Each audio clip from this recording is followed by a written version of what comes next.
je vais vous parler d'un sujet, vous allez dire, ah là là, quel sujet chrétien. Je vais vous parler des vœux. Ce soir, je vais vous parler des vœux. Mais pas du tout comme vous pensez que vous pourrez en parler, parce que les vœux sont devenus un truc païen et n'ont plus rien à voir à ce que sont les vœux selon la Bible. Et nous nous rendons compte que nous faisons un peu n'importe quoi, on fait ça par habitude, c'est la coutume. Là, maintenant, tout le monde s'envoie des WhatsApp ou des signals. Vous voyez, je suis quand même devenue savante depuis quelque temps. Ou des SMS, ou des mails, ou des trucs. D'accord, ok, très bien. Puis c'est vite fait parce qu'on va en envoyer 300 à la fois. Waouh. Bien, d'un coup, alors, des bons vœux à tout le monde, ok. Moi, quand j'étais jeune, on n'avait pas tout ça. Alors, on écrivait à la main des cartes postales, les unes après les autres. Quelquefois, il fallait en faire 30, 50. Puis on répétait à tout le monde la même chose. Ben oui. Ça n'a pas beaucoup changé. Bonne année, bonne santé. Ouais, ok. Non, mais ça n'a rien à voir avec ce que sont les vœux dans la Bible. Et je voudrais vous interpeller par rapport... Parce que je vais vous interpeller sur deux choses. Sur les vœux et sur la parole. Je commencerai ce soir par les vœux. Et nous allons voir que nous sommes dans un siècle qui est terrible, parce que la parole de l'homme est devenue incroyablement légère, même parmi les chrétiens. Et je peux vous dire que ça a une grande conséquence, parce que on l'a chanté tout à l'heure, ça nous est répété combien de fois dans la Bible, Dieu est fidèle. Ce qu'il a promis, il l'accomplit. Sa parole ne revient pas sans effet. Et il dit que les paroles vaines, c'est que si on multiplie les paroles vaines, ben on fait comme les païens. Ah oui, les païens font aussi des prières. Ben oui, ils font aussi des prières. Okay, ils prient leur bonne étoile, ils prient tout ce qu'ils veulent, ou des faux dieux ou autres. Mais c'est pas du tout ça. Dans la Bible, nos paroles ont une portée considérable. Et quelquefois, nous ne nous en rendons pas compte. Pour ceux qui font et ont l'habitude de faire de la délivrance, on sait parfois le poids des bénédictions ou des malédictions qui ont été prononcées sur les personnes, surtout par des autorités. Et quand on voit ce qui sort derrière, eh ben, on se rend compte à quel point on a pu être souvent léger. Et les vœux, ça fait partie de ça. Et nous allons voir ce que c'est que les vœux dans la Bible. Ça n'a rien à voir avec ce qu'on dit aujourd'hui, bonne année, bonne santé. Puis si on s'en fout au royaume de la personne, on est des hypocrites. On est des hypocrites. Oh, je te souhaite une bonne année, joyeuse année, tout ton bonheur. Puis il a à peine tourné en disant, c'était qui déjà cette personne? Je ne sais plus, je ne me souviens plus. Oh, il ne faudra pas que je me souvienne que je lui ai donné les bons vœux, celle-là. Bon. Ok. Alors, dans la Bible, le vœu est quelque chose d'absolument sacré. Oh, pardon, j'ai peine qui se promène. Bon, pas grave. C'est une alliance avec Dieu irrévocable. C'est quelque chose d'extrêmement important. Et vous allez voir à quel point c'est important et grave. On est bien loin de savoir aujourd'hui ce que c'est qu'un vœu, parce que c'est l'ennemi qui a complètement banalisé ça, banalisé à l'extrême, et que tout ça c'est comme du vent. On fait des vœux, on lance des vœux aux uns, aux autres, et bon, je t'envoie mes meilleurs vœux, ouais. Et on pense pourvu qu'il meurt dans l'année, celui-là. J'exagère à peine, mais bon. Ok. Alors, que ce soit une alliance avec Dieu ou une alliance avec les hommes, c'est sacré. La Bible, c'est sacré. C'est quelque chose d'extrêmement important et grave. Et on va le voir que... on va voir ce qui est dit dans la Bible par rapport aux vœux. Donc on va parler des vœux ce soir, des vœux absurdes qui ont pu être faits, des vœux merveilleux qui ont été faits, mais quelque chose qui est vraiment... Les gens, avant, savaient ce que c'était que donner sa parole. Et donner sa parole à Dieu, on savait ce que ça voulait dire. Tandis que maintenant, la légèreté du peuple de Dieu est devenue, je crois, assez terrible. Et on le voit tout le temps, dans beaucoup de choses. Vous savez, Paul dit, dans les derniers temps, Sache que dans les derniers temps seront difficiles parce que les hommes seront... Alors on dit, ah mais bon, il nous parle des païens. Bah, pas du tout, parce qu'il dit, ils auront l'apparence de la piété. Ah bah, ils aimeront leur plaisir plus que Dieu. Donc il ne parle pas de païens, il parle des chrétiens. Et ça commence par égoïste, etc. Puis plein de choses. Les derniers temps, c'est devenu très difficile. Vous savez, je vais vous parler deux secondes, comme ça. Quand j'organisais des séminaires il y a 10 ans, si les gens disaient je viens, ils venaient. Maintenant, les gens, ils s'inscrivent et puis à la dernière minute, ils ne viennent pas, ils avertissent même pas, ils nous mobilisent les lits, ils mobilisent les trucs, enfin. Puis ça devient difficile et ça devient presque parfois, mais on dit Seigneur, mais j'en peux plus. J'en peux plus. C'est quoi? Mais qu'est-ce qu'ils ont? Où est la parole des gens? Est-ce qu'ils se rendent compte de la gravité de s'engager et de ne pas tenir la parole? C'est terrible parce qu'il y a une grande légèreté. Et j'ai l'impression que chaque année, c'est de pire en pire et que ça va très très vite. Là, comme c'est agréable de pouvoir se fier à la parole des personnes. De savoir que si vous dites quelque chose, ils vont le faire, ils vont le tenir. Comme c'est agréable. Alors on va parler des vœux. Alors, je vais prendre déjà Jacques 5, 12. Avant tout, mes frères, ne faites pas de serment, ni par le ciel, ni par la terre, ni par n'importe quoi d'autre. Que votre oui soit un oui authentique, pour là, si je l'ai pris dans une traduction, mais que votre oui soit oui, que votre non soit un non authentique. Là, il rajoute authentique, c'est vraiment un non authentique, ça veut dire qu'il va être authentifié par les faits. Vous comprenez ce que je veux dire? C'est un mot fort. Alors, souvent on fait des paroles très légères et pourtant on ne comprend pas, on ne sait pas, Dieu n'a pas changé. Nos paroles nous lient. Nos paroles nous lient. Quand on les trahit, eh bien, il y a des conséquences. Il y a des gens qui sont tout le temps freinés parce qu'ils ne se rendent pas compte qu'ils ont une parole légère. Vous savez, Jésus, c'est la parole de Dieu. Il n'était pas léger, lui. Sa parole a traversé des millénaires. Et est authentique. Amen. Alors, on va donc parler, les vœux s'intègrent à la parole d'une manière générale, des paroles qu'on donne, des paroles des serments, des engagements, etc. Mais on va parler des vœux, puisqu'on va commencer par ça. Vous savez, quelquefois on entend des vœux.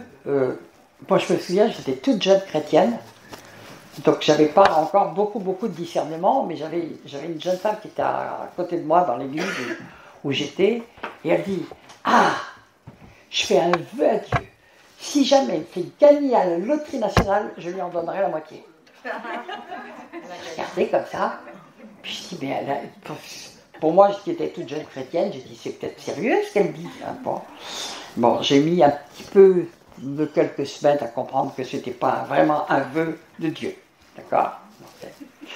Parce que franchement, est-ce que Dieu a besoin de la loterie nationale pour pourvoir à nos besoins?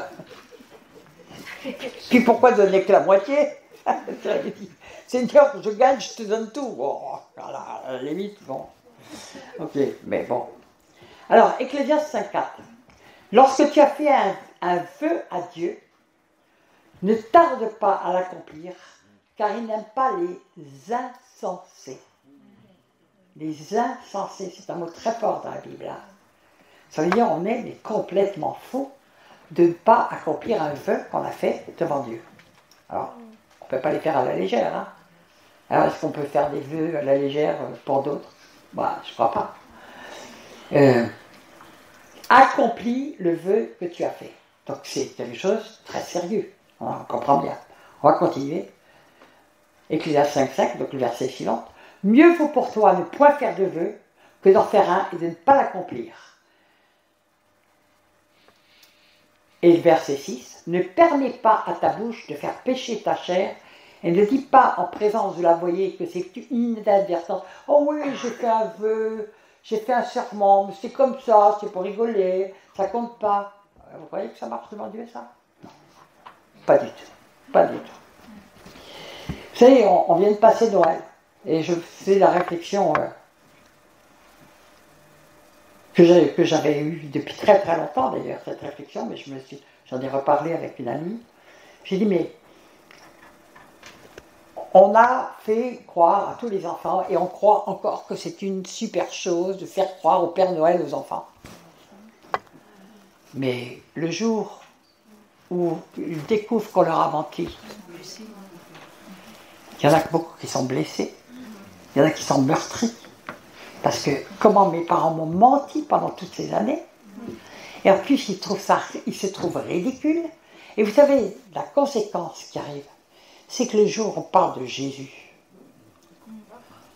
ben, ils sont devenus incrédules. On leur envoie des esprits d'incrédulité. Donc c'est catastrophique ce qui se passe. En fait, comment on apprend à des enfants le mensonge? Et on croit leur faire plaisir avec les mensonges. Et bien le jour où ils sont confrontés à la vérité, les enfants sont... Il y en a beaucoup qui sont disloqués, tout simplement. Et puis tout d'un coup, ils vont commencer à ne plus jamais croire. Et puis, Jésus, oui, ça va, on m'a fait le coup avec le Père Noël. Vous voyez ce que je veux dire? Bon.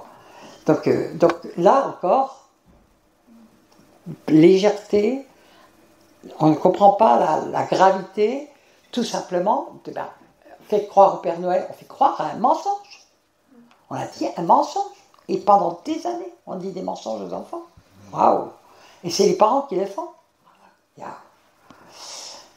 Ah ben oui, tout le monde le fait. Ben, c'est pas parce que tout le monde le fait, ben, tout le monde aussi, il y a combien de quel pourcentage va aller en enfer au lieu d'aller au ciel? Un faible reste, hein, petit reste. La porte est étroite, il y en a peu qui le trouvent. Et quelquefois, on rentre comme ça, ben, c'est des gentilles traditions, c'est pas toujours des gentilles traditions du tout. Amen. Alors, on va continuer avec ça. Deutéronome 23-22. Si tu t'abstiens de faire un vœu, tu ne commettras pas un péché. Mais tu observeras et tu quantifieras ce qui sortira de tes lèvres. Par conséquent, les vœux que tu feras volontairement à l'Éternel, bien sûr, c'est un acte volontaire. Hein. Il y a des gens qui peuvent vous faire des trucs contre votre gré ou en vous torturant. Bon, et tu à l'Éternel ton Dieu, et que ta bouche aura prononcé. Donc c'est notre bouche qui a prononcé. Proverbe 20-25. Donc je vous donne plusieurs citations. C'est un piège pour l'homme que de prendre à la légère un engagement sacré, un vœu, c'est un engagement sacré, et de ne réfléchir qu'après avoir fait un vœu. Waouh! Allez, je fais un vœu, etc. On va lire Josué 2, 12, 21. Moïse parla au chef des tribus des enfants d'Israël et dit, voici ce que l'Éternel ordonne. Lorsqu'un homme fera un vœu à l'Éternel ou un serment pour se lier par un engagement, il ne violera point sa parole, les mots forts, hein, il ne violera point sa parole, il agira selon tout ce qui est sorti de sa bouche. Lorsqu'une femme, dans sa jeunesse et à la maison de son père, fera un vœu à l'Éternel et se liera par un engagement, et puis bon, ça continue, etc. Donc, il y a plein de références de la Bible pour nous dire à quel point notre parole devant Dieu est sacrée. Si on s'engage dans quoi que ce soit, notre parole est sacrée. Amen. Alors, on va lire, par exemple, un vœu qui a été fait par, on va parler d'Anne. Anne, oui, on va prendre 1 Samuel 1:11, on va commencer à 1:10 en fait. Et on va voir un petit peu, vous savez, on badinait pas hein, dans la parole, avec les vœux. On savait que les conséquences pouvaient être terribles. Maintenant, il n'y a plus de crainte de Dieu. Alors les gens font un peu n'importe quoi, mais la crainte de Dieu, j'espère qu'elle va revenir en France, dans l'Église. Parce que si on ne craint pas Dieu, ça veut dire qu'on ne le connaît pas. Il est amour, mais il est aussi sévère. Et Dieu les yeux de Dieu sont trop purs pour voir le mal, dit la parole. Ok. Alors, on va prendre l'histoire d'Anne, hein, la mère de Samuel, et nous allons voir ce qui est dit. Bon, je ne vais pas lire toute l'histoire, vous vous rappelez que Anne n'arrivait pas à avoir d'enfant, et il est écrit textuellement Anne que l'Éternel avait rendue stérile. Waouh! C'est très étrange ça. Pourquoi Dieu a-t-il rendu stérile Anne, alors qu'à l'époque, on a du mal à le voir aujourd'hui, mais à l'époque, pour une femme, ne pas avoir d'enfant, c'était être totalement disqualifié. C'était ne pas être du tout, c'était ne pas être à la hauteur, c'était ne pas faire sa mission de femme. D'ailleurs, le mari d'Anne avait pris une autre femme pour lui faire des enfants, puisqu'Anne était stérile. Ouais, alors, les souffrances. Mais Seigneur, pourquoi tu fais telle chose à Anne? Mais pourquoi? Surtout que sa rivale n'arrêtait pas de se moquer d'elle parce qu'elle n'avait pas d'enfant. On le voit tout le long de l'Ancien Testament, hein, une femme qui n'avait pas d'enfant, elle était, mais presque, c'est comme si c'était rien du tout, quoi. Et alors que la fierté d'une femme et d'un homme, c'était d'avoir des enfants. Aujourd'hui, malheureusement, on bazarde tout par la poubelle et on s'étonne après qu'il y ait des grands jugements qui tombent sur le pays. Mais ça, c'est autre chose. Je ne vais pas vous parler de ça ce soir. Sinon, j'en aurai pour à peu près 18 heures ou 20 heures ou 40 heures, selon que. D'accord. Donc, elle souffrait, Anne. Elle souffrait. Et ça a duré des années. Hein. Et là, chaque année, son mari l'amenait à Silo. Et puis, elle est là, et puis on nous dit d'Anne, et l'amertume dans l'âme, elle pria l'Éternel et versa des pleurs. Alors, nous voyons vraiment que c'est quelque chose de très sincère qui va sortir. Elle verse des pleurs, elle souffre énormément. Et elle va faire un vœu. Et elle fit un vœu en disant, Éternel des armées, si tu daignes regarder l'affliction de ta servante, si tu te souviens de moi et n'oublie point ta servante, et si tu donnes à ta servante un enfant mâle, je le consacrerai à l'Éternel pour tous les jours de sa vie, et le rasoir ne passera point sur sa tête. C'est un vœu très difficile à faire pour une femme qui n'a pas d'enfant. Et si jamais tu me donnes un fils, ben, je te le donne.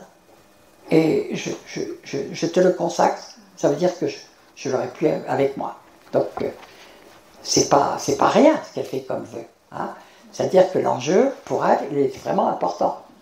Quand on fait un vœu en disant, si Seigneur, si tu me donnes cette fille, c'est pas des broutilles qu'on va donner, hein, c'est quelque chose de sérieux, d'accord?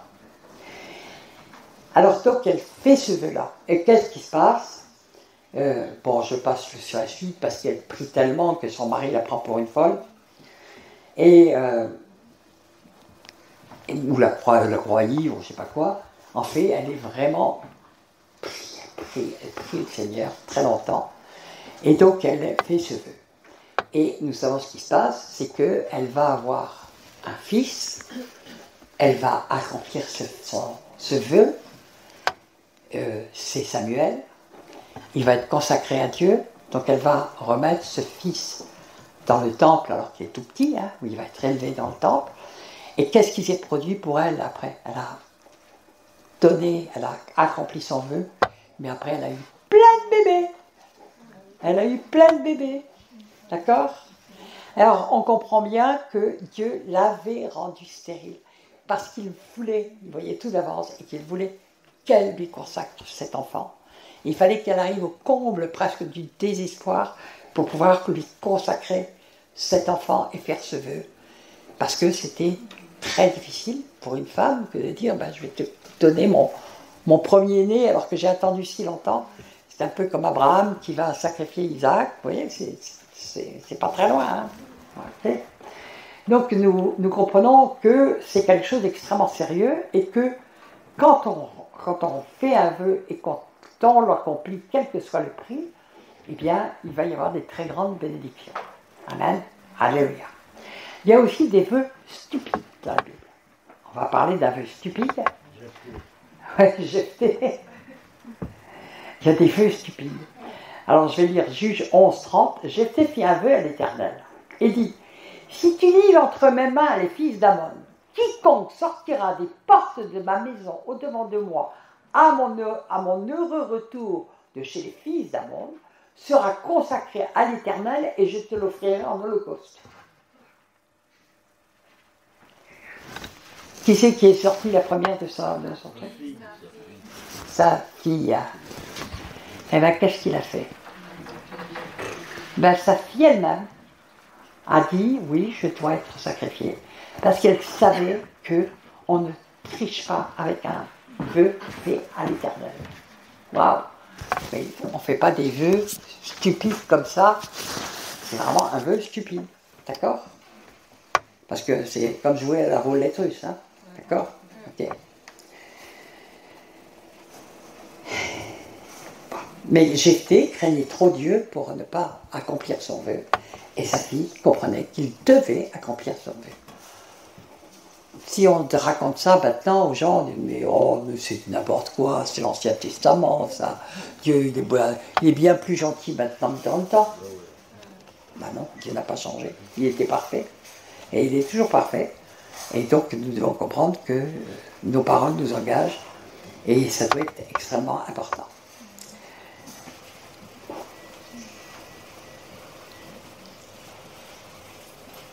Alors on va prendre maintenant David, qui connaissait aussi son Dieu. David était en communion profonde avec Dieu, ça ne l'a pas empêché de faire des tas de bêtises. Psaume 132, 1. Éternel, souviens-toi de David de toutes ses peines. Il jura à l'Éternel et fit ce vœu au puissant de Jacob. Je n'entrerai pas dans la tente où j'habite, je ne monterai pas sur le lit où je repose, je ne donnerai ni sommeil à mes yeux, ni assoupissement à mes paupières, jusqu'à ce que j'ai trouvé un lieu pour l'Éternel, une demeure pour le puissant de Jacob. Waouh, quel beau vœu! Seigneur, je ne me laisserai pas, je ne prendrai pas de repos tant que je ne t'aurai pas donné un lieu. Et il ne va pas pouvoir l'accomplir, ce vœu. Parce que Dieu va dire, il va tout réunir, tous les matériaux, pour que ce vœu puisse s'accomplir. Et puis Dieu lui dira, non, tes mains sont pleines de sang, c'est ton fils Salomon qui bâtira ce temple. Donc le vœu a été réalisé, mais David a quand même réalisé son vœu. C'est-à-dire qu'il n'a pas cessé, il a eu à cœur de réunir tout ce qu'il fallait, de faire préparer tous les objets, toutes les choses, pour le temple. Et il a tout fait venir. Il n'a pas donné de repos jusqu'à ce qu'il y ait tout là. Et puis c'est son fils Salomon qui a fait. Alors, plus loin, on lit, l'Éternel a juré la vérité à David, il n'en reviendra pas. Je mettrai, regardez ce qui se passe en échange de ce vœu. Je mettrai sur ton trône un fruit de tes entrailles. Si tes fils observent mon alliance et mes préceptes que je leur enseigne, leur fils sera pour toujours, leurs fils aussi pour toujours seront sur ton trône. Merci. Donc vraiment une dynastie que Dieu crée. Oui, l'Éternel a choisi Sion, il l'a désiré pour sa demeure. C'est mon lieu de repos à toujours, j'y habiterai car je l'ai désiré. Je bénirai sa nourriture, je rassasirai de pain ses indigents. Donc il fait un vœu, là, toujours. Bon. Je revêtrai de salut ses sacrificateurs et ses fidèles pousseront des cris de joie. Là, j'élèverai la puissance de David. Je préparerai une lampe à mon roi. Waouh! Alors le Seigneur nous a parlé de feu. Là, celui-là, je revêtirai de honte tous ses ennemis et sur lui brillera sa couronne. Donc vous voyez qu'il y a des enjeux extraordinaires à des vœux. Ça ne se fait pas à la légère. On ne fait pas des vœux idiots, mais c'est quelque chose d'extrêmement sérieux devant Dieu. Il y a de grandes bénédictions. Et il a promis un trône à tous les descendants de David pour toujours. Et qui a été le descendant de David qui est toujours depuis sur le trône? Et qu'il était déjà du temps de David d'ailleurs. Ben, c'est Jésus, tout simplement, qu'on appelait fils de David, fils de David. Amen. Alors, il y a aussi des accomplissements immédiats. Nombre 21, 2. Alors Israël fit un vœu à l'Éternel et dit, si tu livres ce peuple entre mes mains, je dévorerai ces villes par interdit. L'Éternel entendit la voix d'Israël et livra les Cananéens on les dévoie par interdit, eux et leur ville, et on nomma ce lieu Horma. Voilà. Job 6,9 dit « Puisse mon vœu s'accomplir et Dieu veuille réaliser mon espérance. » Vous voyez qu'on parle beaucoup, et je n'ai pas tout cité, hein, il y a beaucoup de choses autour des vœux. On voit des gens faire des vœux, accomplir leurs vœux, en être profondément bénis. Mais si on fait un vœu et qu'on ne l'accomplit pas, qu'est-ce qui se passe? On passe à côté de bénédictions. On peut même tomber sous des malédictions, tout simplement. Parce que on ne se moque pas de Dieu. C'est écrit dans le Nouveau Testament. Ce qu'un homme aura semé, il le récoltera. Ok? Alors, il y a des vœux qui sont des engagements aussi, en même temps. Genèse 28-20. Jacob fit un vœu en disant « Si Dieu est avec moi et me garde pendant ce voyage que je fais. » Enfin, il ne savait pas que Dieu était avec lui et le gardait pendant le voyage qu'il faisait. « S'il me donne du pain à manger et des habits pour me vêtir. » Il ne savait pas que tout ce qu'il lui avait à manger et habits pour se vêtir lui venait de Dieu. « Et si je retourne en paix dans la maison de mon père, alors l'Éternel sera mon Dieu. » Moi j'aime beaucoup cette phrase. « Cette pierre que j'ai dressée pour monument sera la maison de Dieu, et je te donnerai la dîme de tout ce que tu me donneras. » Eh bien, il l'a accompli, hein, Jacob. Alors, pourquoi? Eh bien, on le voit, parce qu'il va être tout le temps béni. Pourtant, Dieu sait que Jacob, il a commencé par être un tricheur, il a commencé par vouloir prendre la place de son frère dans le ventre de sa mère. Enfin, il voulait être le premier. Et puis on connaît un petit peu toute son histoire. Et Dieu sait qu'il a fait des choses un petit peu bizarres, Jacob, mais Dieu a été avec lui toute sa vie. Parce que nous voyons quand même qu'il a forcément tenu son vœu. Ok?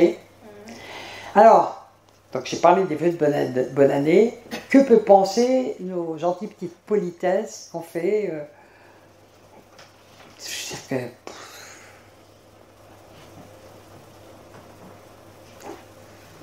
Vous pouvez faire des vœux. Appelons ça comme on l'appelle dans la Bible. Vous pouvez bénir quelqu'un. Mais si vous bénissez quelqu'un, bénissez-le de tout votre cœur, de toutes vos entrailles, de toute votre force. Et bénir quelqu'un, c'est dire du bien de lui. C'est vouloir du bien pour lui. C'est ça, bénir quelqu'un. Hein? Donc,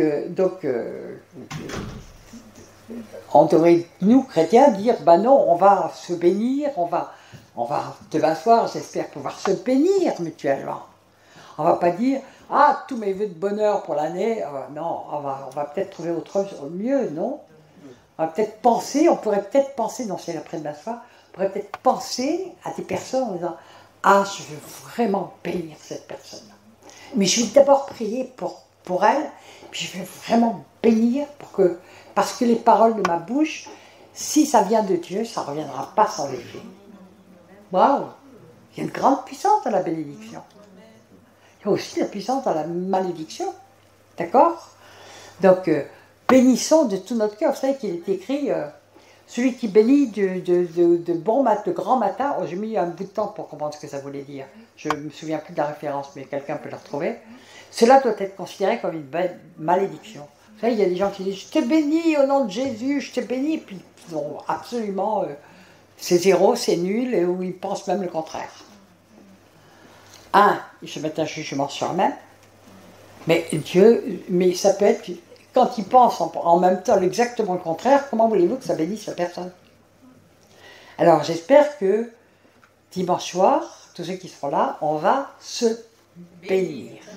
Mais on se bénira de tout notre cœur et avec vraiment le désir que ce que cette personne a, ce dont elle a besoin, ce qui lui manque, c'est pas forcément de l'argent, ça peut être un temps d'amour, ça peut être de l'amitié, ça peut être de retrouver ses enfants, ça peut être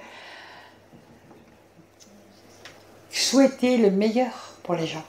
Le meilleur, c'est Dieu qui sait ce qui est bon pour nous. Pas forcément ce que nous croyons qui est bon pour nous. Mais mais bénissons-nous les uns les autres, bénissez, ne maudissez pas, dit Jésus. Bénissez. Quand on bénit, mais quand on bénit, on le fait avec sérieux aussi, parce que si on est là, oh, je te bénis au nom de Jésus, je te bénis, alors qu'on n'en pense pas un mot, qu'est-ce que vous pensez que Dieu en pense? Proverbe 27. Hein? Le proverbe 27. C'est Proverbe 27, 14. D'accord. Oui. Celui qui bénit de grand matin à haute voix et de grand matin, c'est parce que c'est fait pour la frime, pour faire croire que, et ça peut être parfaitement de l'hypocrisie. Donc, soyons sérieux dans nos paroles. Nous bénissons quelqu'un, bénissons-le de tout notre cœur, que ça vienne comme Anne, que ça vienne vraiment du plus profond de notre cœur, pour qu'on puisse vraiment faire des choses comme ça.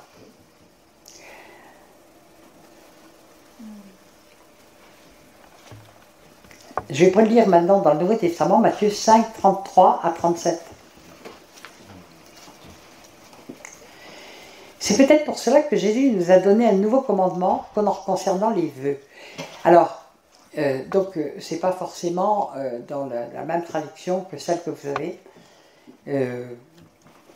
J'aime beaucoup lire beaucoup de choses dans plusieurs traductions, parce que souvent il y a des choses qui viennent en relief comme ça, qui nous parlent beaucoup mieux dans une traduction que dans une autre. Vous avez encore appris qu'il a été dit aux anciens, tu ne violeras pas ton serment, mais tu accompliras ce que tu as promis au Seigneur. Mais moi, je vous dis de ne pas jurer du tout. De ne pas avoir des paroles légères, mais je te jure, je vais faire ça, puis on ne le tient pas, mon Dieu. Je vous dis de ne pas jurer du tout, ni par le ciel, ni parce que c'est le trône de Dieu, ni par la terre, parce que c'est ton marchepied, ni par Jérusalem, parce que c'est la ville du grand roi. Ne jure pas non plus par ta tête, car tu ne peux pas rendre blanc ou noir un seul cheveu. Que votre parole soit oui pour oui, non pour non. Vous voyez que Jésus l'a dit aussi. Ce qu'on y ajoute vient du malin, vient du diable. Donc si on n'est pas clair je reviendrai sur cette parole, parce que malheureusement aujourd'hui, les gens, il y a beaucoup, parmi le peuple chrétien, alors parmi les païens, il y a beaucoup de gens qui ont plus de paroles que parmi le peuple de Dieu. C'est triste à dire, mais c'est la vérité. On est bien obligé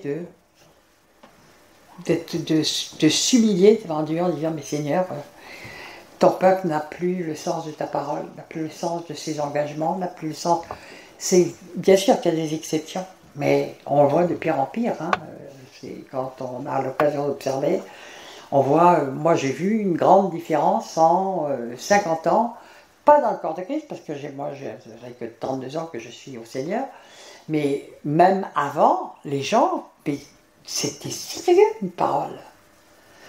Même dans le milieu païen, dans le milieu professionnel, une parole, c'était une parole. Aujourd'hui, ouais, alors ne parlons pas de ce qu'on appelait une parole d'honneur, même, c'était une question d'honneur, ouais. On disait, je te donne ma parole d'honneur, ça voulait dire, j'engage mon honneur là-dedans. On le disait couramment quand on était jeune. Et puis, croyez-moi qu'on le tenait, hein. On le tenait, parce qu'on savait, on savait plus ou moins, même sans connaître le Seigneur, on savait que c'était extrêmement important, la parole. Il y a des populations qui ne tiennent que par la parole. Autrefois, il n'y avait pas de contrat écrit. C'était la parole qui comptait. Et c'était extrêmement sérieux, mais il y a encore beaucoup de civilisations, même dans l'islam, enfin, je ne vais pas parler d'islam, je vais plutôt parler chez les Arabes. Je parle des Arabes, moi j'ai connu dans le désert, etc., parce que j'allais un peu dans les pays arabes autrefois. Une parole, c'était sacré. Vous alliez dans des pays asiatiques, une parole, c'était sacré. Ça ne voulait pas dire pourtant qu'il n'était pourtant pas chrétien, mais l'homme sait depuis le commencement, pratiquement, que sa parole a des conséquences. Et qu'il y a une parole qui est un engagement. Et aujourd'hui, on voit tout ça s'effilocher, y compris parmi le peuple de Dieu. Et je trouve que c'est un peu terrible. Parce qu'on passe à côté de beaucoup de choses. Alors, le principe, il est clair. Les chrétiens ne doivent pas faire de vœux ni à Dieu, ni les uns aux autres. D'abord, il n'y a rien de plus absurde que de faire des vœux alors qu'on n'est pas sûr de pouvoir les tenir. Il y a des gens comme ça qui font des choses tout à fait à la légère. Ah, mais je te jure que je vais faire ça. Et puis après, ils disent, oh, ben je ne savais pas que j'avais ma petite nièce qui passait ce jour-là et que je serais prise. Non, si on n'est pas sûr de pouvoir tenir, on s'abstient, tout simplement. Parce que de l'autre côté, la personne à qui on a dit ça, eh ben, elle va avoir sa confiance qui va tomber comme ça. Ok. Où est-ce que j'étais là? Alors, à cause de notre nature déchue, ça j'ai pris ça je sais pas où. C'est peut-être moi qui l'avais écrit, je suis pas sûr. Nous commettons facilement des erreurs de jugement, si bien que nous pouvons faire des vœux absurdes et inconsidérés. D'accord? De plus, Dieu seul sait ce que l'avenir nous réserve. Moi, j'entends souvent des gens dire « Ah, mais je te promets, je viendrai demain matin. » Il faudrait bien t'ajouter, si Dieu me prête vie, si je ne suis pas tombé malade entre-temps, si je n'ai pas eu un accident de voiture. Parce qu'on ne sait pas ce que l'avenir nous réserve. Dieu le sait, quelquefois on le sait quand même. Quelquefois on peut être poussé par Dieu pour donner sa parole. Bon.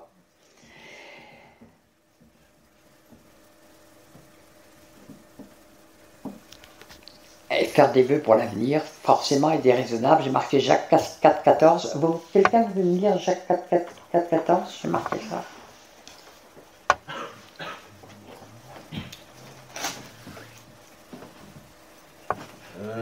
Vous qui ne savez pas ce qui arrivera demain, car qu'est-ce que votre vie? Vous êtes une vapeur qui paraît pour un peu de temps, et qui ensuite disparaît. Eh bien oui. Donc,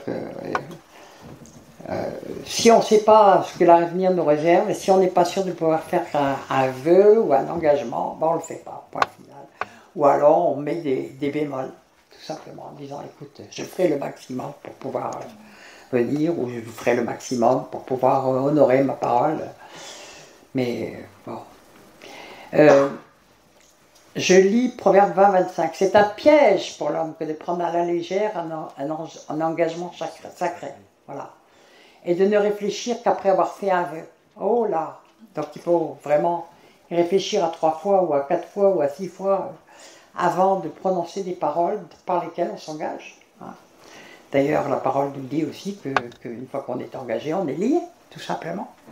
Si tu as appris, je vais peut-être le lire, je l'ai peut-être noté, mais il dit, si jamais tu t'es lié par un truc, ben, délie-toi, mais c'est que vous ne pouvez pas vous délier vous-même, hein, vous avez fait un engagement, il n'y a que la personne auprès de laquelle vous vous êtes engagé qui peut vous délier. Vous pouvez dire, oh, je me délie de ce que j'ai fait, ben tiens, tu parles, mais c'est pas à toi de te délier. C'est la personne envers laquelle tu t'es engagé, et si c'est envers Dieu, ben... Dieu prend les choses au sérieux. Point final, on ne peut pas être léger. Alors, je lis encore. Psaume 100, j'en mets beaucoup parce qu'il y en a vraiment beaucoup. Psaume 116, 14. J'accomplirai mes vœux envers l'Éternel, en présence de tout son peuple. Donc, quand on fait des vœux,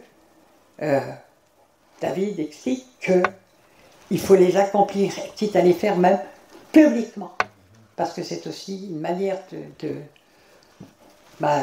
prouver que notre parole a de la valeur, tout simplement. Alors, je ne vais pas rester très longtemps ce soir, parce que je voudrais vraiment qu'on réfléchisse à tout ça, qu'on prenne un peu le temps peut-être de se repentir de la légèreté quelquefois de nos engagements. Je parlerai demain de la parole particulièrement, parce que ça va beaucoup plus loin. Hein. Bon, aujourd'hui, la parole est devenue très très légère, mais je voudrais qu'on puisse prendre un temps ce soir. Je ne sais pas si on est tous concernés. Je le dis sans me vanter, mais vraiment sans me vanter, parce que je crois que ça a été un don de Dieu. Mais depuis que je suis toute petite, aussi loin que je me souvienne, je me serais fait couper en 4 plutôt que de ne pas tenir une parole. Et c'est peut-être pour ça que Dieu m'a conduite un jour à lui et qu'il m'a appelé. Je suis même sûre que c'est en grande partie parce qu'il savait que je tiendrai toujours ma parole. Et je suis, si jamais un jour je ne pouvais pas tenir ma parole, j'ai l'impression, je ne me souviens pas de ne pas avoir pu tenir ma parole une fois. Donc, je crois, je vous le dis ce soir, j'ai pas pensé avant, mais je pense que c'est une des raisons pour lesquelles le Seigneur m'a mis à part pour le servir. C'est vraiment important. C'est très important. Et nous devons non seulement le faire, le pratiquer, mais nous devons apprendre à les pratiquer autour de nous. Il faut savoir reprendre des gens. Il faut savoir lui dire aux personnes qui ne tiennent pas leurs paroles ou leurs engagements ou autres, dire, si tu ne le fais pas, tu te mets une malédiction sur toi.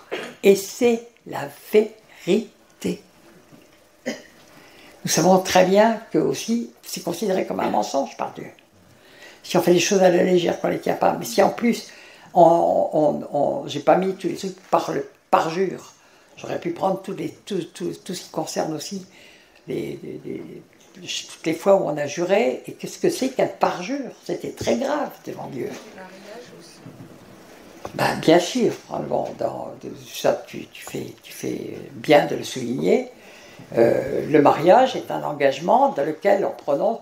Moi, j'ai beaucoup dû réfléchir à ces questions-là parce que j'ai eu la vie que j'ai. Et puis, le mariage, on s'engage. Et on s'engage jusqu'à la mort. D'accord? Bon, il y a quelquefois, on a contracté des alliances vraiment à la légère. Et quelquefois, il y a des conséquences terribles. Et Dieu, il dit qu'il nous a appelés à vivre en paix, pas en vivre en guerre. Quelquefois, on épouse des gens qui sont dramatiques. Mais un jour, je disais au Seigneur, mais Seigneur, est-ce que dans tel cas, l'engagement a été rompu ou autre? Bonjour Jude, bonjour Anna. Ah, France, aïe, aïe, aïe, aïe, aïe. J'ai mes fistons qui arrivent. Et j'étais là, je dis Seigneur, mais on voit des tas de mariages qui se rompent. Bon, on ne va pas parler très longtemps de ça parce que c'est de tels sujets tellement grands. Mais j'ai été regarder sur Internet, et puis j'ai cherché dans la Constitution, il y a des paroles obligatoires qui se font normalement devant les maires. Ça nous engage autant que ça soit devant un maire que devant n'importe qui. D'accord? Que devant un pasteur. C'est pas la parole n'est pas bonne parce qu'elle est faite devant un pasteur. Trouvez-moi ça dans la Bible. Ben non, trouvez-moi ça. Il y a des mariages qui ne vont pas devant un pasteur dans la Bible. Vous n'en verrez pas un seul, d'ailleurs vous ne verrez pas un seul pasteur. Attends, cherchez bien. Il y a Jésus. Bon, ou il y a Diotrephe en 3 ans. C'est pas un top niveau. Mais j'ai rien contre les pasteurs quand ils sont appelés de Dieu, que c'est des bons pasteurs, super, merveilleux, et on en manque. D'accord? Mais c'est un engagement à vie qui est fait pour donner la vie en plus, donc c'est pas rien. D'accord? Mais je suis allé regarder les paroles. Parce que je voyais quand même des cas dramatiques autour de moi, de personnes qui avaient vraiment été obligées de divorcer. Et je lis que dans la Constitution, le maire venait prononcer ces paroles. Je jure de respecter mon conjoint ou mon époux et de lui être fidèle jusqu'à la mort. J'ai dit, mais ça commence par de le respecter. Et j'ai dit, mais j'étais à l'époque en train de m'occuper de personnes qui étaient victimes de pervers narcissiques manipulateurs. Et j'ai dit, mais le respect, il était où? Tout de suite, le respect a été mis par terre. Donc la personne avait rompu déjà l'alliance. D'accord? Et malheureusement, et puis après, c'est une question même de survie, quelquefois, pour être obligé. Vous savez, Dieu n'a jamais condamné le divorce, même s'il est le divorce. Il dit, je hais le divorce, mais lui-même a divorcé. Il dit, c'est qu'il divorce pour se remarier. Il y a quand même une notion d'adultère dedans. Mais bien sûr que Dieu, il est pour que l'engagement soit tenu, parce que c'est évidemment les choses, mais il y a des fois où ça ne tient pas. Mais malheureusement, on voit bien qu'aujourd'hui, si les gens s'engagent bien à la légère, souvent, même dans le corps de Christ, parce qu'il y a il y a pratiquement autant de divorces dans le corps de Christ que dans le monde. Triste, d'accord?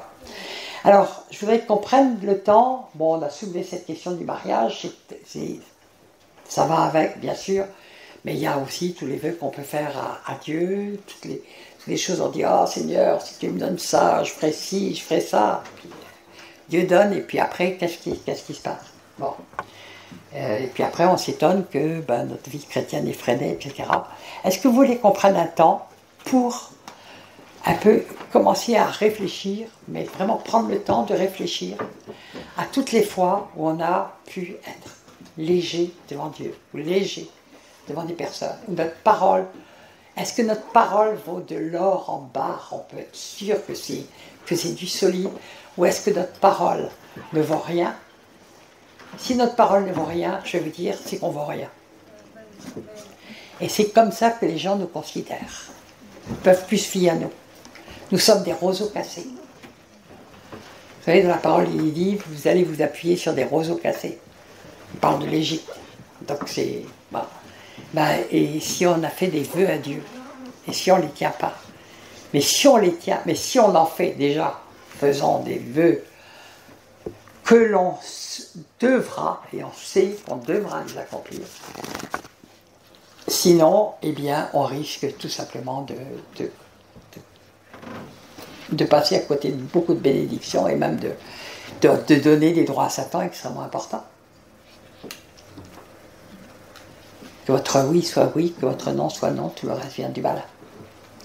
Je propose qu'on prenne ce temps ce soir, parce que nous abordons une nouvelle année. Je crois que cette année va être très difficile, mais Dieu est en train clairement de faire sa moisson. Et croyez-moi que la qualité et la fiabilité de notre parole fait partie des critères de Dieu qui sont immédiats et qui amènent les jugements de Dieu. Amen.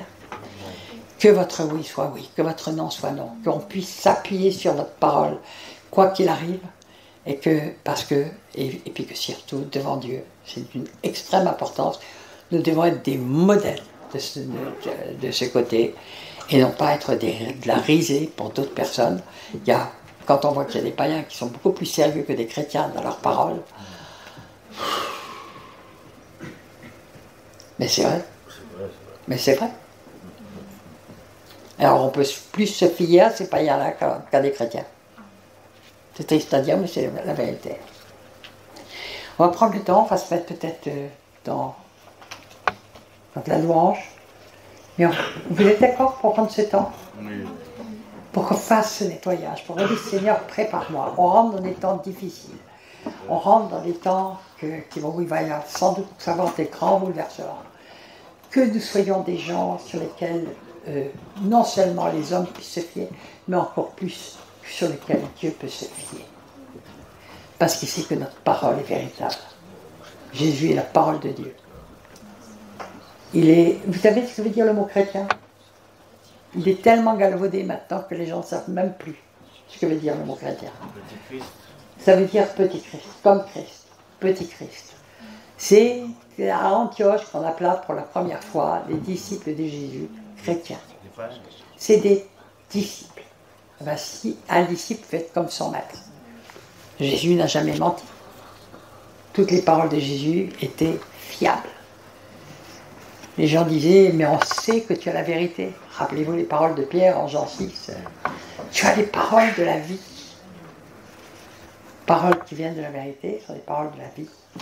Les autres sont des paroles de mort. Amen. Karamato Abashilemai. Père éternel, je te demande de ton éclairage. Ton éclairage, Seigneur, viens sonder nos cœurs, viens sonder nos âmes. Pardon pour toutes les fois où on a parlé à la légère, où on a promis des choses qu'on n'a pas tenues, où on s'est engagé sans tenir notre parole, où on a Seigneur, moi quand je vois la dégringolade de ce côté-là, dans le corps de Christ, c'est triste. Ne soyez pas de cela. Ne soyez pas de cela. Que votre parole soit tellement solide que Dieu sait qu'il peut compter sur vous. Et les autres savent qu'ils peuvent compter sur vous. peuvent se fier à vous. Noka palia tiramashi mai ran mai ran mai.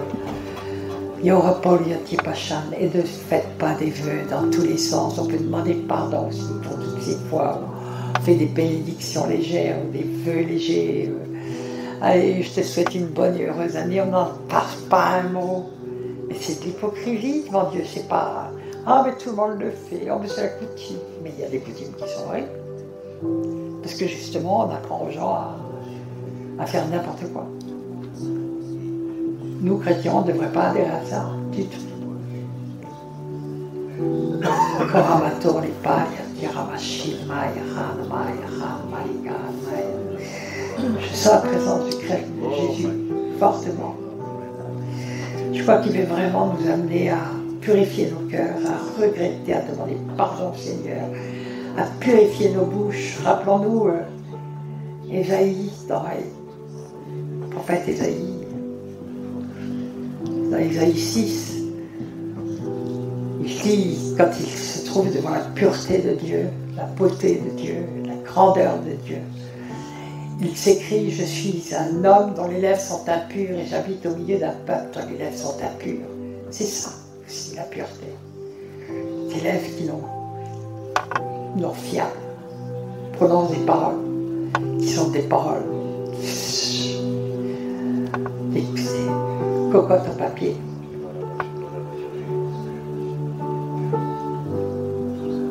Si Ésaïe pouvait dire ça, vu qu'il y avait une telle parole, qu'en est-il de nous? Et on sait ce qu'a fait un ange, il est venu avec un tison, il a touché les lèvres. Il a dit maintenant, ta parole est pure. Et juste après, Ésaïe va pouvoir dire, quand il dit, mais qui enverrai-je? Qui enverrai-je?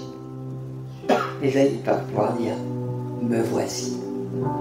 Parce que ses lèvres ont été purifiées. Sa bouche a été purifiée. Seigneur, purifie nos bouches. Purifie nos langues. Pardon pour toutes les fois où on a été léger. Pardon pour toutes les fois où on a promis des choses qu'on n'a pas tenues, on a fait des vœux qu'on n'a pas tenus, on a... Pardon Seigneur, pardon et merci de nous rappeler tout ça. De nous rappeler tout ça, que nous puissions demander pardon, n'hésitons pas à demander pardon. Moi je me souviens d'une promesse que mes parents avaient faite quand j'avais 18 ans, et que si je passais mon bac avec telle mention, il me donnerait telle chose. Quand c'est arrivé, on ne pensait pas que tu l'aurais, et puis je ne l'ai pas eu. Et bien, 50 ans après, je m'en souviens encore. C'était une trahison. Vous voyez ce que je veux dire? Ça reste une trahison. Et bien sûr, c'est longtemps que ça me fait plus mal et que je te pardonnais, mais on s'en souvient parce que c'est une trahison. On est là, on est... Eh bien, on a pu trahir nos enfants, on a pu trahir nos amis, on a pu trahir. Et c'est des coups de couteau. Et après, on se dit, mais à qui peut-on se fier? Si même nos parents ne tiennent pas leurs paroles, qu'est-ce qui se passe? Si notre mari, notre conjoint ne tient pas sa parole, si nos parents n'avons pas tenu parole avec pour nos enfants, promet des choses, on ne les tient pas, non, mais écoute, je t'ai promis ça, mais je ne peux pas. C'est terrible. On fait des dégâts dont on n'a même pas conscience souvent. Et beaucoup d'entre vous peuvent avoir été blessés par des promesses qui n'ont pas été tenues, des paroles qui ont été dites par leurs parents qui n'ont pas été tenues, ou au contraire des paroles mauvaises, mais « Oh, mais je ne voulais pas dire ce que j'ai dit. » Ah bah oui, mais sauf que ça a été dit. Seigneur, change nos cœurs, car c'est bien écrit. Veille sur ton cœur plus que toute autre chose, car c'est de lui qui viennent les paroles de la vie. Paroles de la vie. Donc, quand notre cœur est pur, qu'on se pense qu'on dit la vérité, eh bien, ça va être des paroles de vie. Korapatori palia hamatia matia machin mai porane mai karan mai paran mai. Les paroles de Tukapahamatu Rapashin Mai Rani Atikalima Wapawa. Yukapolio Toroposhki Tipai Parapashin Mai Rani Akalama Paramai. Yukapalia Tirapashin Ma Shataramai Rana. Yukapalia Tirapashin Mai Rana Kalamawa. Père éternel, connais-moi les choses, pardon pour toutes les fois où nous avons parlé avec légèreté, dit des choses avec légèreté, alors que les personnes qui nous ont entendus les ont pris au pied de la tête, y ont cru et se sont sentis trahis ou blessés, et après n'ont plus confiance en nous. En une parole, on peut détruire une confiance de 10 ans. 15 ans. Korpashinamai, Ranmai. Torapatirapashinamai, Ranmai, Parapashinamai, Ranmai, Parapatu, Kapayati, Parapashinamai.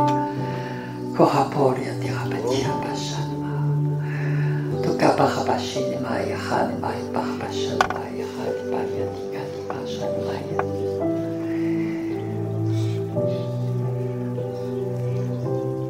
Est-ce qu'il y en a qui ont envie de crier à Dieu pour, parce qu'ils se sont sentis vraiment concernés, soit par le fait qu'ils se sont sentis trahis, ou bien parce qu'ils reconnaissent que leur parole est souvent légère. Et souvent on a des paroles légères parce qu'on reçoit des paroles légères. Il fallait vraiment crier à Dieu, de crier, de dire Seigneur, change mon cœur, change mes lèvres, viens purifier mes lèvres, viens, parce que je veux pouvoir dire me voici, sers-toi de moi. On arrive dans des temps tellement difficiles. Sur qui pourront-on compter si les chrétiens n'ont pas de parole? Les païens nous jugent, vous savez.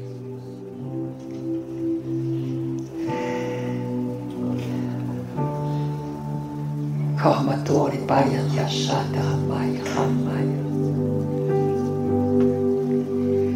Tukapayati Parapashinamai Ramai Ramai.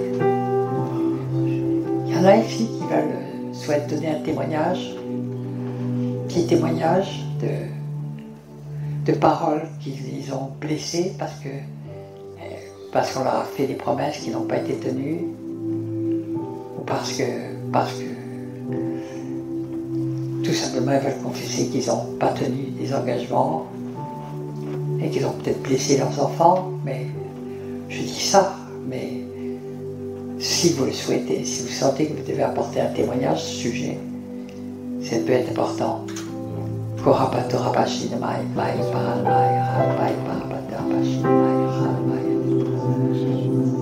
je suis dans cette situation avec mon fils. Tu veux venir donner ton témoignage? On va prendre ton témoignage avec un truc parce que sinon on ne t'entend pas. Viens, viens. Alors moi j'ai vécu cette situation la semaine dernière. J'ai un de mes fils qui me promet de venir me voir, admettons lundi, maman je passe te voir parce que j'ai besoin de lui à la maison et il ne vient pas. Ça fait quoi? Donc je lui envoie un texto, il ne me répond pas. Et je reste des jours comme ça, sans nouvelles. Donc je dis Seigneur, je veux pas me... Ça fait mal, hein. Ça fait très mal. Oui. Et en Oui, plus, ça fait on mal. se pose des questions, on dit mais qu'est-ce qui se passe? Qu'est-ce que j'ai dit? Pourquoi il ne veut pas venir me voir? Est-ce que je l'ai blessé? Est-ce qu'il est mal dans sa peau? Comment il vit sa vie? Enfin, et donc à un moment, ça commence à tourner. Bien sûr. Et on y pense, et on y pense, et on y repense. Ça fait nous mal. empêche de dormir. Et ouais, ça fait très mal. C'est très douloureux parce qu'en plus, je suis sa mère. Et puis qu'il a promis. Ouais. Alors l'autre jour, je lui ai l'engagement. envoyé un message et tu fais exprès de pas me répondre.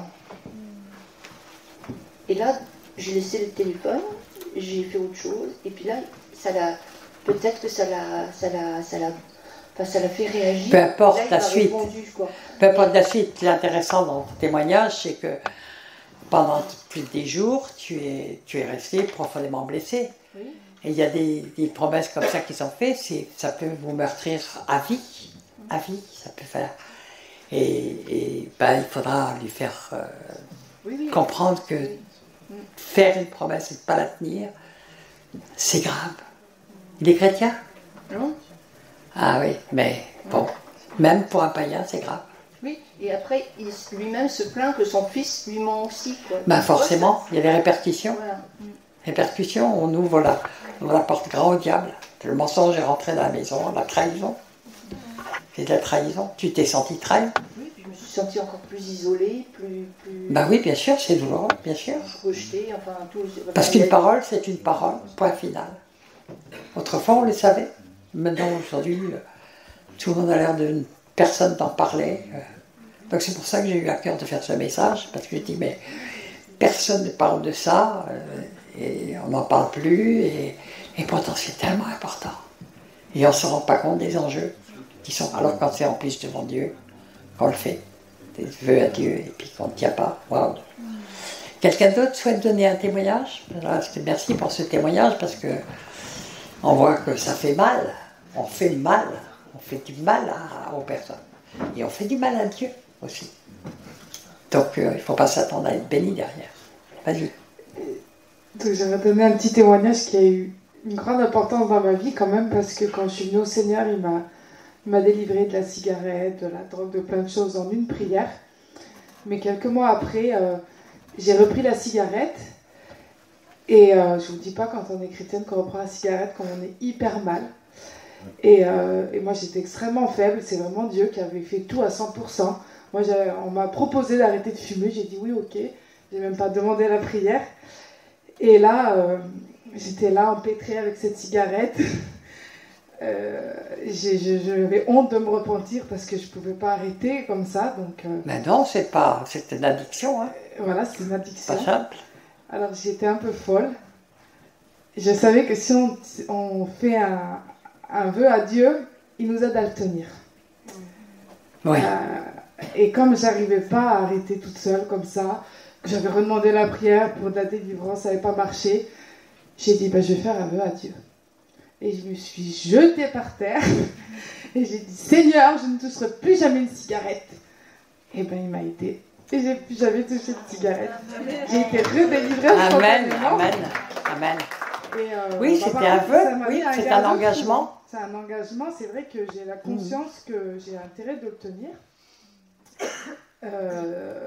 Voilà. Oui, parce que si on fait des choses avec légèreté, on dit Seigneur, je ne ferai plus jamais ça, et puis qu'on recommence tout le temps, eh bien, devant Dieu, c'est beaucoup plus grave, on se prive de beaucoup de bénédictions. Et puis aussi, je te demande pardon, Michel, parce que je t'ai pas envoyé un petit mail pour te prévenir que je n'ai pas un séminaire, et je m'en suis voulu pendant des mois.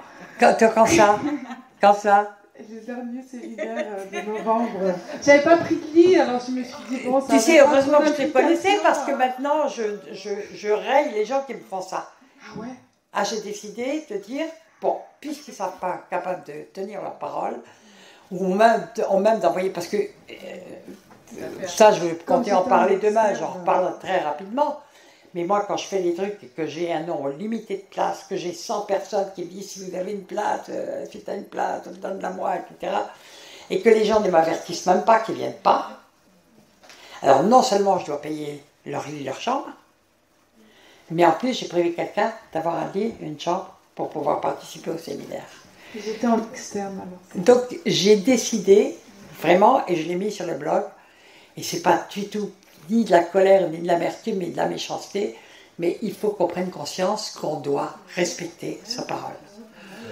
Bien sûr qu'il y a des cas de force majeure. Il y a des cas de force majeure, ça c'est... Mais à ce moment-là, les personnes nous disent, voilà ce qui s'est produit. Ah, ils avertissent. Ou même se désengager aussi. Oui. Si on ne peut pas y aller au téléphone, je ne pourrais pas venir. Et puis on se désengage. Et donc on laisse la place libre pour quelqu'un. Exact. Exact. D'ailleurs, maintenant, beaucoup de médecins, compte tenu des agendas qu'ils ont, quelqu'un qui ne se désengage pas, ils ne le reçoivent plus. Oui. Absolument. Oui, moi aussi, mon kiné dit la même chose. Il dit, moi, quelqu'un qui s'est marqué dans son rôle, si les païens le font, alors nous, chrétiens, nous sommes censés quand même donner les trucs. Et moi, je dis, quelqu'un qui prend l'habitude de mobiliser une place en disant, bah, je viendrai peut-être, je viendrai pas, etc., et qui mobilise cette place, jusqu'à la dernière minute et qui, après, n'avertit même pas qu'il a un problème, il peut avoir un problème.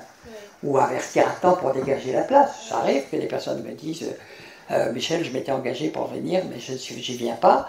Et bien j'ai décidé de ne plus jamais les reprendre, tout simplement parce que ça veut dire pour moi que ces personnes ne recevront rien. C'est d'ailleurs ce qui est dit. J'ai cité un verset, je ne me souviens plus de lequel c'est, que c'est un homme irrésolu qui ne croit pas qu'il recevra quelque chose.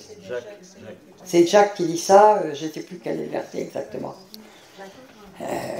Si on ne sait pas, oh ben peut-être oui, peut-être ben non, ben je vais m'inscrire à tout hasard. Et puis, quel égoïsme! Quel égoïsme! Mais comment voulez-vous qu'ils reçoivent quelque chose, ces personnes? Tu es archi pardonné. Hein. Merci Michel, mais je m'en suis voulu des mois hein, quand même. Je n'osais pas écrire, j'ai dit est-ce que je peux venir? Quand tu m'as mis bienvenue, mais si vous êtes m'envoyer un petit mail en disant Michel, j'ai pas fait ça, c'est même après coup on le fait. J'ai plus osé. Jacques invite. Je n'étais pas. Jacques invite. Jacques invite, oui. Lis le verset en entier. Ah, vous êtes Max, là. Jacques 1, à partir de 6, c'est bien. Oui. T'as le micro, vas-y. Oui, voilà. Alors, Jacques 1, 6. On va commencer là. Mais qui la demande avec foi sans douter, car celui qui doute est semblable au fleuve de la mer, agité par le vent et poussé de côté à l'autre. Qu'un tel homme, donc verset 7, qu'un tel homme ne s'imagine pas qu'il recevra quelque chose du Seigneur. Verset 8, c'est un homme irrésolu, inconstant dans toutes ses voies. Amen. Oui, vous voyez, c'est une démonstration qu'on est inconstant dans toutes ses voies. Quand on flotte et puis qu'on fait les choses, Dieu le dit lui-même, il ne recevra rien. Alors c'est pas la peine de leur dire. Donc je dis, non, je préfère laisser la place à d'autres. Je trouve que c'est normal. Bon, tu aurais pu m'écrire même un mois après, Michel, pardon, je te demande pardon, voilà, je ne suis pas venu. Tu aurais été super pardonné tout de suite. Tu l'as été déjà avant, d'accord? Mais c'est... Pardon? Non, c'est à force de voir de plus en plus, les gens avoir cette légèreté dans leur parole que j'ai dit, je ne peux plus continuer à accepter ça, même pour les personnes. Il faut aussi savoir dire aux personnes, ce que tu fais, c'est grave. Et maintenant, je ne te recevrai plus. Après, si Dieu leur parle et qu'ils demandent vraiment pardon, bien sûr qu'on pardonne, mais il faut savoir aussi quelquefois parler avec sévérité aux gens et agir en conséquence. Parce qu'on n'aide pas les gens et toute la parole de Dieu nous montre qu'on doit aussi savoir reprendre les gens. Amen. Alors quand on a dit 10 fois, 20 fois, 30 fois, que chaque fois on dit faites, s'il vous plaît, inscrivez-vous, mais gardez-le, on a peu de place. Bon, là, cette fois-ci, on a moins de monde, mais j'ai des séminaires, la plupart des séminaires que je fais, on a les endroits où on fait, c'est super, mais très souvent, on est très limité en nombre de places. Et on est obligé presque toujours de fermer les inscriptions 1 mois et demi à l'avance. Et après, quand on arrive au moment du truc, on a toujours 10, 15, 20, 25 personnes. Et alors que nous payons des choses qui viennent pas sans s'excuser, rien du tout. Bon, maintenant j'ai décidé de dire ça suffit. Tant pis. Le Seigneur aussi, il est sévère. Hein. Alors on n'est pas... C'est pas aider les gens que d'accepter n'importe quoi. Quelqu'un d'autre a envie de témoigner? Toi, Nasser, viens.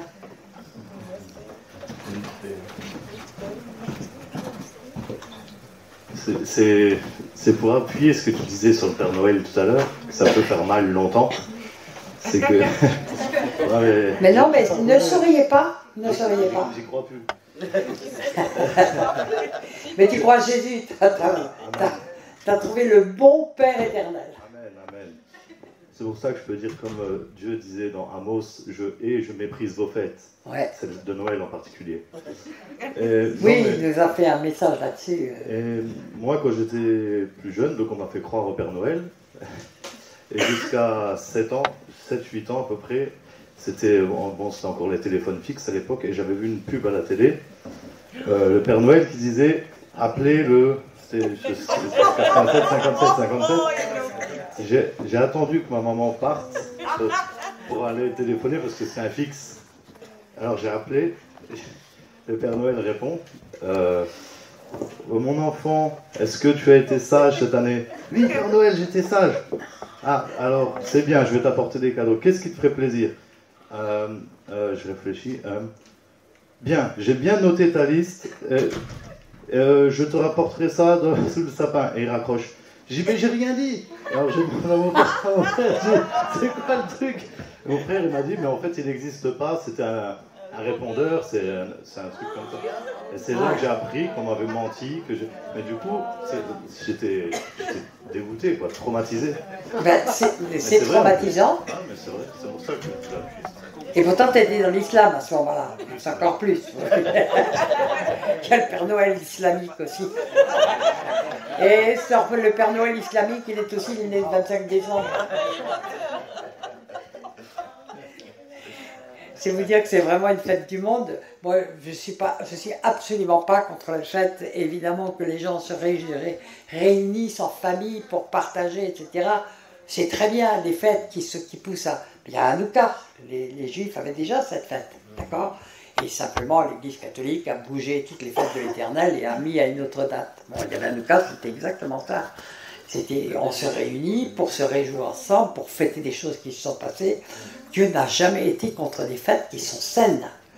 Mais faire passer l'idée d'un Père Noël qui arrive avec des cadeaux et qui... mais après, essayer de leur faire croire en Jésus.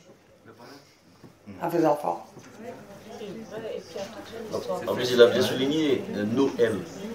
Noël, bah oui, il y a longtemps que je l'avais remarqué ça, Noël. C'est sans Dieu, oui, Noël. Oui, c'est... Vous savez, il faut se méfier des fêtes qui sont tordues par rapport aux fêtes de Dieu. Pourquoi mettre une autre fête alors qu'il y avait Hanouka, qui était une fête de famille, une fête commémoration quand même de choses merveilleuses qui s'étaient passées pour le peuple juif. Hein? Et puis c'était l'occasion de s'échanger des cadeaux, de se réunir en famille. Et puis les juifs le font toujours. Mais moi j'ai toute une famille juive et ils se réunissent quand? À Noël. Pourquoi ils se réunissent à Noël? D'abord parce que c'est tous des juifs athées. Bon, je peux en parler en souriant parce que le client m'a dit qu'il allait tous les ramasser dans sa besace. Alors, amen. Mais ensuite, parce que les choses ont été faites de telle manière que le seul moment où les familles peuvent se réunir et avoir des vacances en même temps, c'est à ce moment-là. Bon, donc, on se réunit, très bien, mais ne mettons pas un petit Jésus en cire ou en sucre ou en bout de bois ou dans une crèche. Non, mais d'abord, il n'est pas né dans une crèche, il est né dans une étable. Pas la même chose. Voilà. Et en plus, c'est réduire Jésus à ça, à zéro, et avoir une grande mère de Dieu à côté. Voilà. Point final. Vous savez que dans la première Trinité qui était au concile enfin au premier concile, je crois que c'était en 320, si je ne me souviens pas, le concile de Nicée, la Trinité était considérée comme étant Marie, Jésus, Marie et Jésus, Marie, Joseph. C'était ça leur Trinité. Et bien, 1500 ans après, ou plus de 1500 ans après, vous avez encore les expressions, les catholiques disent Jésus, Marie, Joseph. Chez nous. Alors, ne croyez pas que ce soit léger, hein? Ne croyez pas que ce soit léger. C'est-à-dire qu'on met Jésus à un rang tout petit. Mais je ne vais pas parler de ça parce que sinon j'en ai pour des heures. C'est de mes sujets de combat, de guerre. Je ne me suis pas fait que des amis, mais j'ai eu 10 ans de guerre et petit à petit, je vois que la parole a commencé à porter ses fruits. Et j'en suis très très contente. Ça a été dur, hein. J'ai perdu beaucoup d'amis. Beaucoup d'amis. Qui a envie encore de témoigner? Est-ce que les témoignages vous ont convaincu qu'on doit vraiment faire très attention en dehors de tout ce qui est dit dans la parole de Dieu? Moi j'ai une question. Oui. Est-ce que Dieu il est obligé de répondre à notre vœu? Parce que chaque fois en fait il exauce en fait. Non, on fait un vœu. C'est pour ça que si tu me donnes, oui. Dieu, ça peut ne pas être son temps. Moi je dis Dieu a 4 réponses. J'ai fait des... Oui, redonne ta question. Je pose la question du fait que, par exemple, Anne a dit que si tu me donnes, je te donnerai mon fils. Est-ce que Dieu, il répond toujours à notre demande? Est-ce que tu as vu que dans la Bible, tous les vœux, c'était si tu me donnes ça, je ferai ça. Si tu me donnes ça, je ferai ça. Si tu fais ça, même Jacob, si tu me donnes, alors que il dit des choses évidentes, mais il ne le sait pas. Si tu me donnes à manger, si tu me veux, etc., je te donnerai. Mais il va tenir ce vœu. Mais un vœu, on peut. Un vœu, d'une certaine manière, c'est une prière. Mais une prière où on s'engage. Où on met un engagement de notre part. Alors cela dit, donc on ne va répondre à cet engagement que si le vœu s'accomplit. D'accord? S'il n'y a pas de réponse, il n'y a pas de réponse. Si Dieu ne répond pas, on n'est pas tenu non plus par notre vœu. Ce n'est pas pareil que quand on fait un engagement, quand on promet à quelqu'un, si tu es lié par les paroles de ta bouche, si on a fait un vœu, et puis comme Jephthé, mais il a quand même dit, si je ai la victoire sur les Ammonites, voilà, la première personne qui sortira, ça c'est un vœu idiot. Bon, okay, on peut en faire des idiots, mais il a quand même tenu, parce qu'il a eu plus la crainte de Dieu de ne pas le tenir que de faire périr sa fille.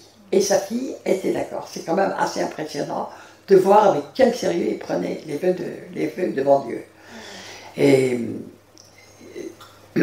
Dieu a 4 réponses. Parce qu'on peut lui demander quelque chose qui est très mauvais pour nous. Très mauvais pour nous. Il n'y a qu'à lire Nombre 11, où ils sont tous en train de réclamer de la viande. Dieu va donner de la viande, ils vont en périr par milliers. D'accord? Donc on peut demander des choses qui sont complètement idiotes. Comme la fille qui est à côté de moi disait, si tu me donnes la moitié de la... fais gagner à la loterie, je te promets, je te donne la moitié. Bon, Dieu n'a pas répondu. Ça n'a pas marché. Mais Dieu a 4 réponses. C'est oui, non, plus tard et trop tard. J'ai fait un jour un message sur le truc en disant Dieu a 3 réponses. Puis un jour Dieu m'a repris, il m'a dit non, j'ai une 4e réponse. Et c'est dans Jérémie où Dieu dit ne me prie plus pour ce peuple, je n'écouterai pas. Tellement il avait désobéi. Il était rentré dans la rébellion. Dieu a aussi trop tard. C'est 4 réponses de Dieu. Mais il n'est pas obligé de répondre à un vœu. S'il estime que c'est pas bon pour la personne, Dieu ne veut pas notre mal. Il nous aime. Ou alors on le fait par défi. On fait par défi. On peut faire des vœux comme celui-là, c'est un vœu absurde. Mais Dieu n'est pas obligé de répondre. Michel, les conséquences d'un vœu non accompli, on n'a pas parlé. Les conséquences d'un vœu non accompli, c'est qu'il ne s'accomplit pas. Non. D'un vœu qu'on n'a pas accompli. Ouais, envers Dieu. À travers les passages que j'ai lus, on voit qu'il y a des conséquences. Et on le voit aussi à travers les bénédictions de ceux qui accomplissent leurs vœux. On a vu les bénédictions, mais ça veut dire, dans l'autre sens, qu'il y a des malédictions, même si elles ne sont pas écrites. Ça veut dire qu'on bloque les bénédictions que Dieu voulait nous donner. Bien sûr, on bloque. Tout à l'heure, on avait qui est-ce qui a témoigné oui, tu as témoigné que ton fils t'avait promis quelque chose. Les enfants, donc qui est-ce qui a témoigné ça? C'était pas, oui. Leurs enfants, à leur tour, font la même chose. Et ils n'ont plus les trucs, et puis après, ils disent Ah, mais je comprends pas, mes filles ne tiennent jamais leurs paroles. Ils oublient qu'eux-mêmes n'ont pas tenu leurs paroles.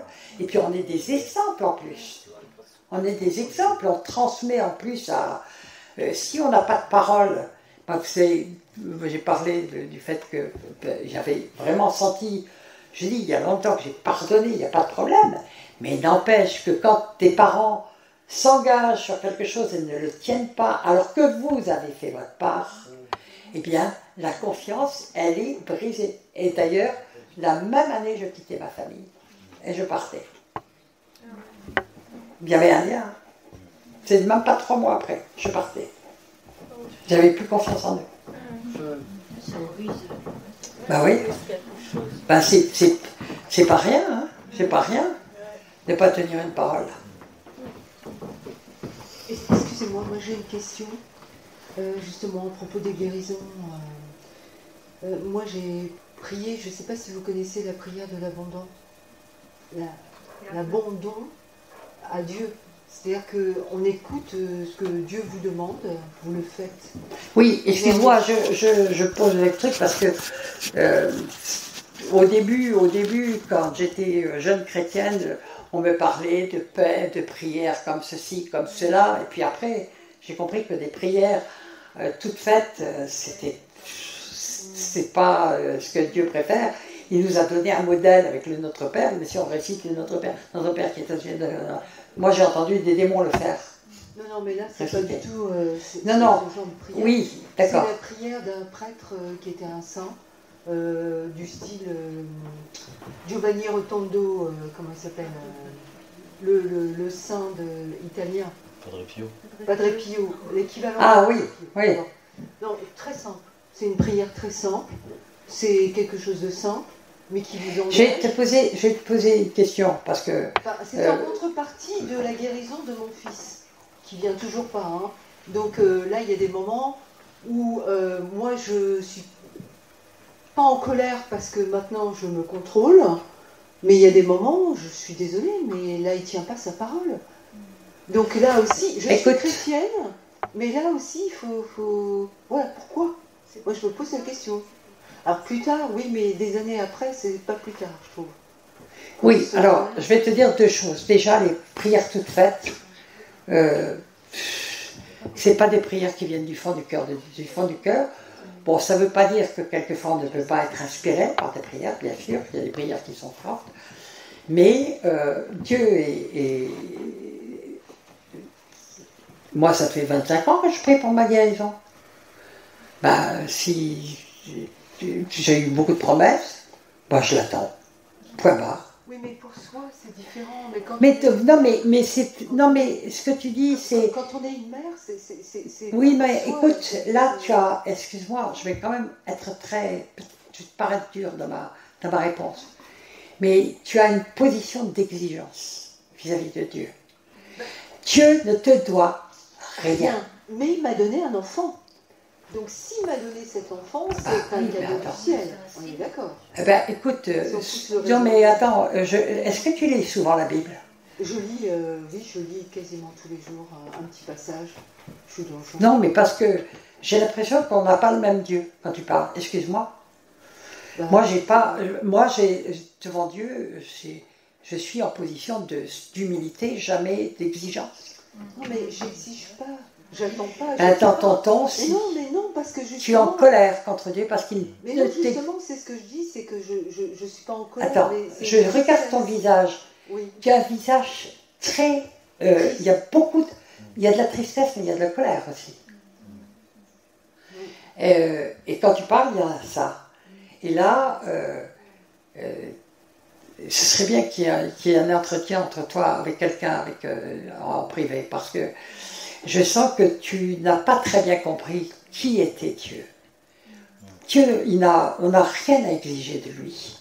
Des enfants, il en donne aussi aux païens, que je sache. Ah oui, mais il a dit, croissez et multipliez-vous, donc il donne des enfants à tout le monde. C'est pas parce qu'il nous donne, c'est pas parce qu'il nous a donné un enfant qu'il doit obéir à toutes nos prières. Non, mais un enfant, c'est un cadeau. Et sais-tu ce que sera l'avenir? Ah non, je ne suis pas meilleure. Donc, je suis désolée, mais quand Dieu n'exécute pas une prière, moi, ma réaction, c'est de dire, Seigneur, pourquoi tu ne réponds pas à cette prière? Et Dieu ne répond pas forcément. Quelquefois, il m'a répondu avec 8 ans ou 10 ans. Eh bien oui, mais il faut avoir beaucoup d'humilité, demander nous ne sommes rien. Oui, mais là, on est dans le vœu, là, c'est ce que vous dites. C'est-à-dire que vous donnez de votre personne, mais vraiment... Mais c'est où vois-tu un vœu? Moi, je vois qu'une exigence. Je veux juste dire quelque chose, excusez-moi, en fait, parce que ça me trotte dans la tête depuis tout à l'heure. Ben voilà, on va parler de la fille de Jephté. Moi, il y a quelque chose, et il y a beaucoup de personnes de culture africaine, je suppose qu'ils comprendront très bien, c'est quand tu engages l'autre pour toi. Et je trouve que ce qui est très dur, c'est vraiment on est dans l'abus. Alors, je ne suis pas en train de dire que vous êtes en train d'abuser, c'est un mélange. Non, mais il est dans l'exigence. Non, mais en fait, je parle simplement de... Il n'y a pas de vœu. Il n'y a pas de vœu dans ce que tu fais. Il y a une prière et tu es en colère parce que Dieu n'exécute pas ta prière. Il n'y a pas de vœu. C'est pas si tu guéris mon fils, je ferai ça. J'ai pas dit ce que c'était, ce que j'avais promis, moi, en échange. Eh bien, peut-être, on vient de dire à l'instant que parfois, Dieu n'exécute pas notre vœu parce qu'il y a peut-être d'autres raisons à la maladie de ton fils. Il y a peut-être d'autres choses que Dieu veut que tu cherches. Et on doit toujours être dans l'humilité. Peut-être que c'est toi que Dieu veut toucher. Peut-être que c'est toi à qui Dieu veut parler en disant que ton attitude de cœur n'est pas bonne. Voilà, c'est ce que je voulais te répondre. Moi, à travers ce que mon fils me fait, je sais que c'est une attaque de Satan. Je sais que c'est une attaque de Satan qui veut que je me fâche contre mon fils.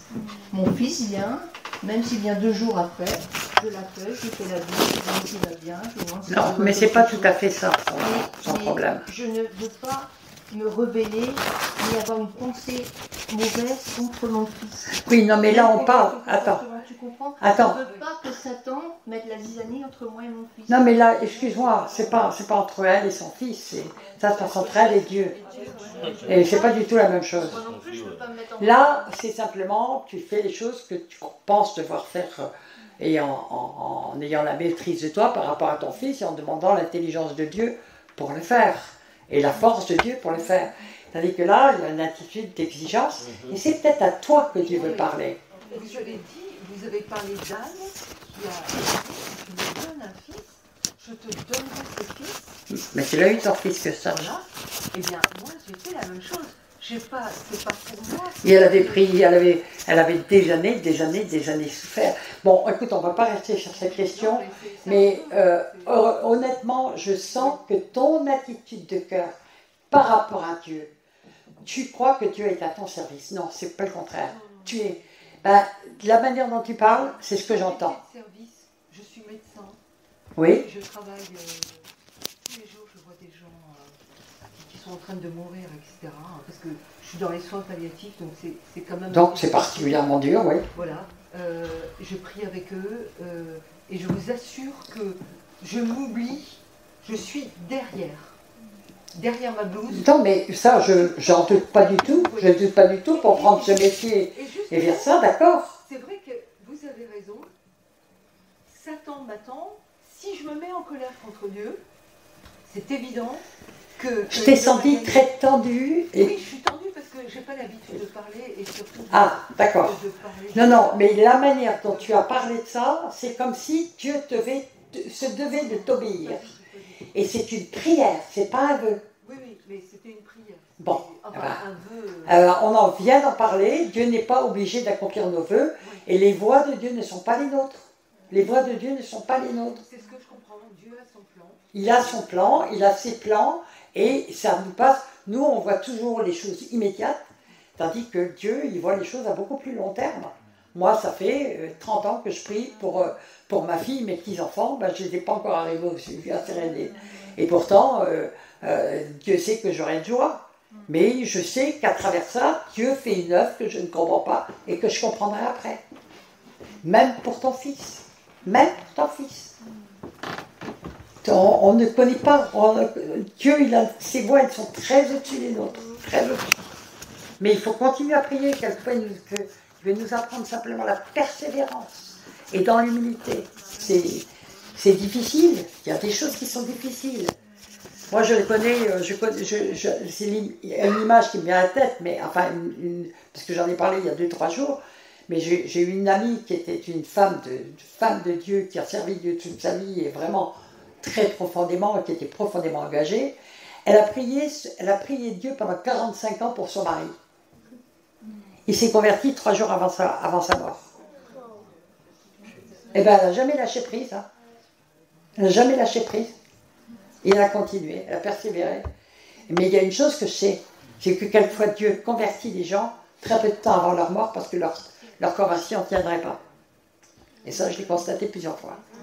Michel, en fait, pour compléter et pour témoigner aussi, dans toute ma vie, il y a plein de moments où j'arrive pas à tenir parole. Parce que je me suis engagé à la légère, parce que j'ai fait un mauvais calcul, etc. Et des fois, je me mets dans des situations, mais ultra complexes. Avec des conséquences qui peuvent être gravissimes, ne serait-ce que pour mon travail, mais aussi pour la sécurité de certaines personnes, où ça peut coûter des milliers d'euros. Et en réalité, je suis le serviteur du Seigneur.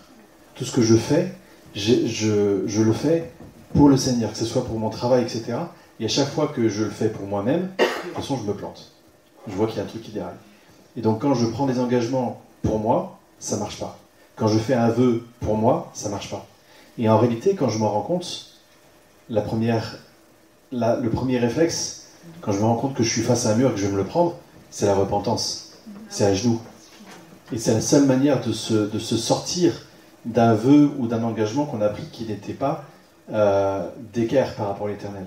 Et après, ma deuxième parole, ma deuxième action, c'est Seigneur, comment on fait là? Parce qu'on est partenaire. C'est pas comment je vais me sortir de cette situation-là, ou comment, Seigneur, tu vas me sortir de cette situation-là. C'est, Seigneur, comment on fait là, maintenant? Quel est mon engagement? Est-ce que je prends mon téléphone, je dis allô chef, je me suis planté de 20 KE, allô, tiens, prends pas cette machine, elle n'est pas vérifiée, tu vas peut-être avoir des problèmes, ou pardon, j'ai pas pu, effectivement, je tiendrai pas mon rendez-vous. Et c'est 5 minutes avant, je te demande pardon, j'y arriverai pas. Et même le fait de demander pardon, pas de s'excuser, de demander pardon. Oui, de demander pardon. Ouais. Et je m'excuse. C'est bizarre ça. On s'excuse soi-même. Et en réalité, ne serait-ce que la semaine dernière, il y a des choses que je n'avais pas faites correctement, même dans l'administration. Et le Seigneur vient et fait grâce dans ces moments-là. Et on voit sa grâce s'accomplir. Pour notre compte, il vient couvrir nos fautes. Et on le voit avec nos yeux, il vient couvrir nos fautes. Parce qu'on a tenu l'engagement, on a commencé par la repentance. Et on l'a laissé agir en collaboration avec nous. Et nous qui collaborons avec sa grâce, avec une nature juste et droite. Et ça, c'est la bonne voie. S'engager, comme tu dis, faire des vœux. Mais quand ce petit moment de repentance, j'ai vu la liste, elle est longue. Ah non, mais elle est longue. Je t'aiderai. Mais en réalité, parce que... C'est sérieux en plus. Parce que c'est extrêmement sérieux. Oui, c'est très sérieux. On ne peut pas réaliser de vœux, s'engager chaque fois qu'on clique, oui, je viens, non, je viens pas, etc. On est en train de s'engager, on est en train de faire un vœu. Et à chaque fois qu'on le fait, par notre force, il y a de grandes chances qu'on se plante. Bah oui, on est d'accord. Mais simplement pour te répondre, on n'a pas de réponse. Mais Dieu il entend tout. Il entend toutes les prières. Et quand il ne répond pas à certaines de nos prières, même avec des vœux, etc., où on est parfaitement sincère, c'est que Dieu a un but plus grand. Comme Anne, elle a prié pendant des années pour avoir un fils, elle n'en a pas eu. Et c'était une honte pour elle.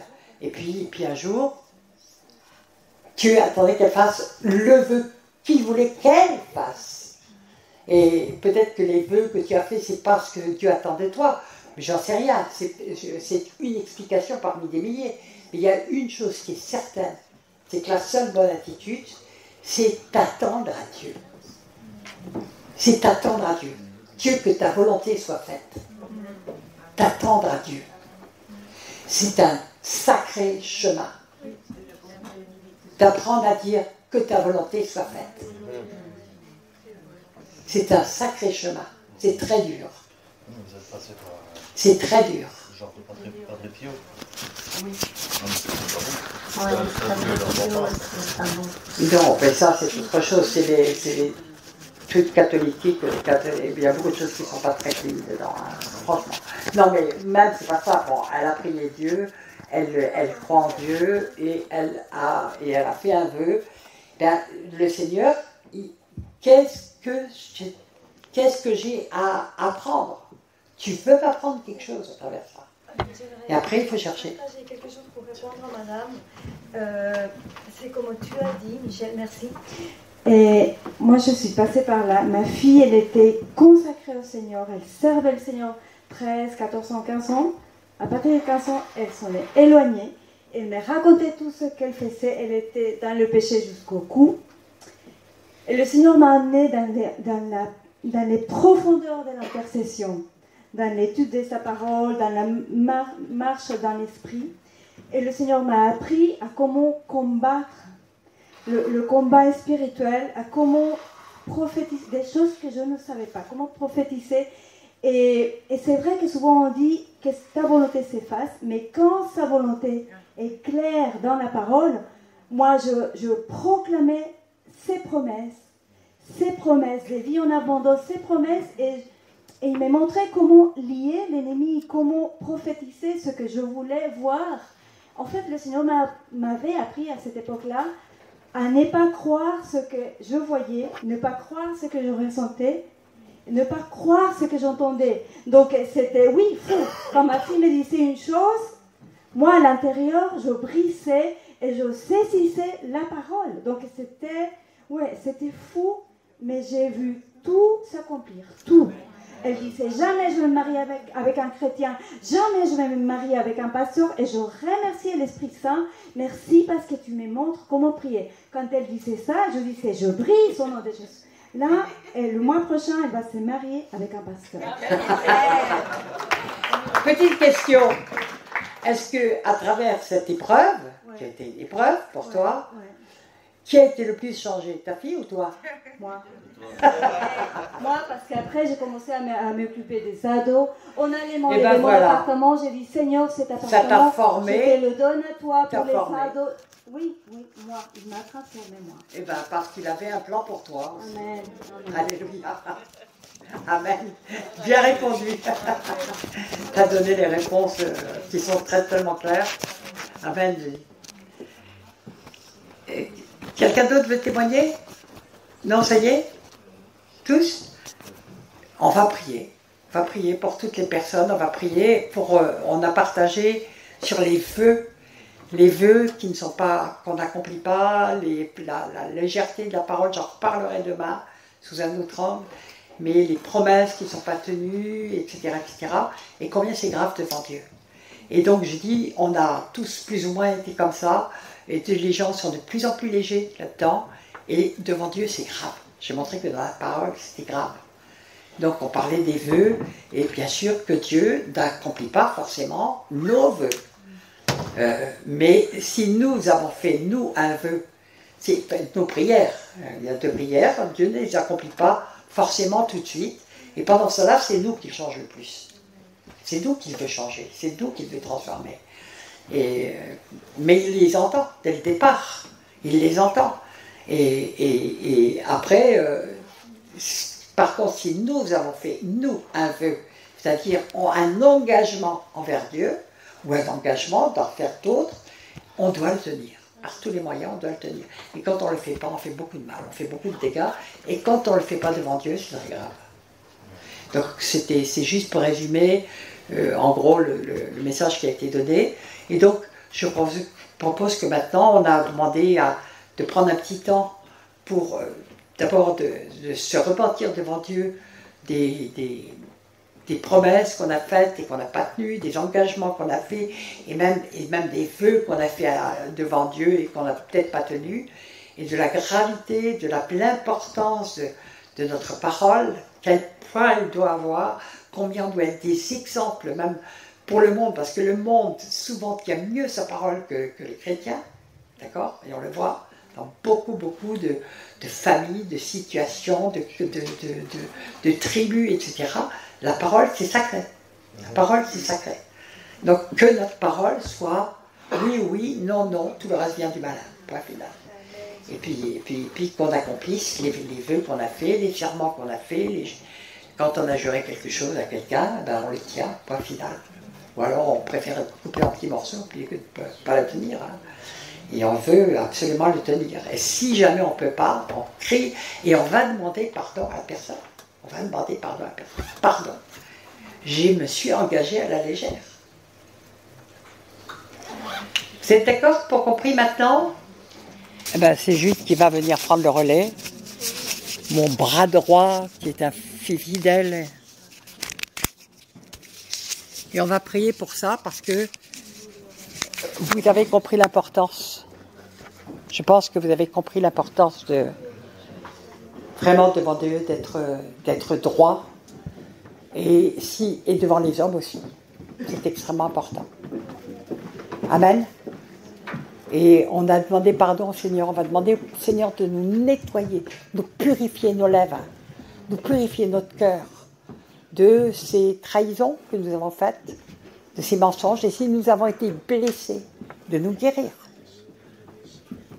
Qui a été blessé par des paroles non tenues, par des promesses non tenues, par des gens qui nous ont juré des choses et puis qui n'ont jamais fait? S'il y en a qui ont été blessés profondément, vous levez la main. Levez la main. Amen. Ben oui, ça... si vous avez entre-temps été pardonné et puis été guéri, bon, tout va bien. Mais s'il y a encore des blessures, il faut... C'est pas bobo, hein. Ça fait très mal, ça peut faire très mal. Amen. Alors, il est parti où, Jude? Il a disparu là. Voilà.